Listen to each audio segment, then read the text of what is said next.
In total, Nikolai Emelianov and his accomplices are believed to be responsible for more than 60 contract killings across the Bryansk, Kaluga, and Smolensk regions.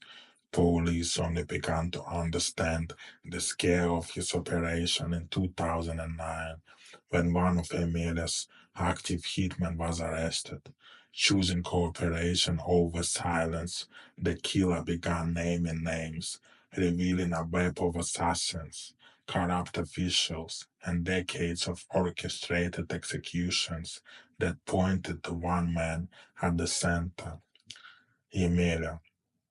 In the dark, snow-laced forests of Bryansk, whispers still echo of a man known only as Emelya, her name spoken with both fear and fascination. Born Nikolai Emelianov, he emerged from the wreckage of the Soviet collapse and carved his legend in the lawless chaos of the 90s. His rise wasn't just about ambition, it was about defiance.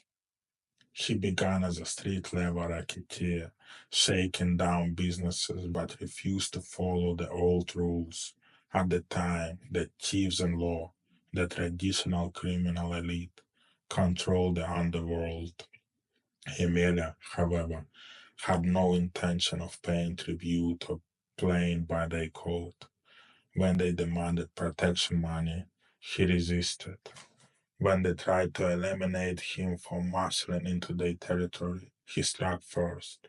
What followed was a shadow war in the streets and alleys of Bryansk, a brutal campaign that saw Emile systematically track down and eliminate the very men who had ruled the city's criminal underworld for decades.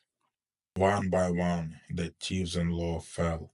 By the time the smoke cleared, Emela had pushed them out of Bryansk entirely. Their symbols and hierarchy were replaced by his own order, silent, disciplined, and deadly. From that moment on, he answered to no one. At its peak, Emelia's organization was pulling in millions of rubles every month through a vast empire of racketeering, drug smuggling, contract killings, car thefts, extortion. To the authorities, he was a ghost, untraceable, always a step ahead. To his allies, he was a cold strategist with the heart of a tactician. His victims, rivals, snitches, and disloyal allies were executed with methodical efficiency. Some were killed in front of their wives and children, a brutal warning to others. Yet not a single civilian was ever harmed. That was part of his unspoken code. Police only began to truly unravel his criminal network in 2009, when one of Emelia's contract killers was arrested and began cooperating with investigators. But just as the case seemed to gain momentum, everything collapsed. In September of that year, Emelia's childhood friend, Nikolai Donin, was appointed governor of Bryansk Oblast. By December, Emeliana was released due to insufficient evidence, and the murder case against him was officially closed. Conveniently, the key witness had been shot dead just weeks later. Despite the mounting body count, Emele continued to weave his influence through the corridors of power. He married the sister of a city governor. His son became a member of the ruling United Russia Party. His nephew was made mayor of a small village and secretly acted as a contract killer for his uncle.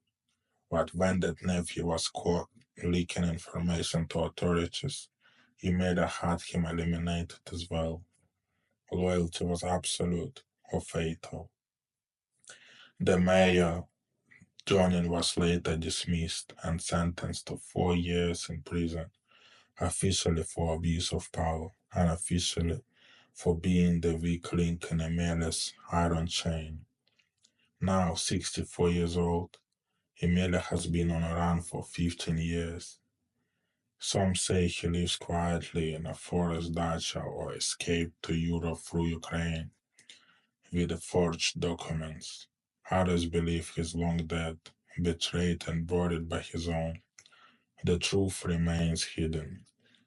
But the myth endures. Emmelia, the silent side of Russian underworld, a man who didn't inherit power but took it by force, who built an empire not through spectacle, but through silence, blood, an unbreakable code of control.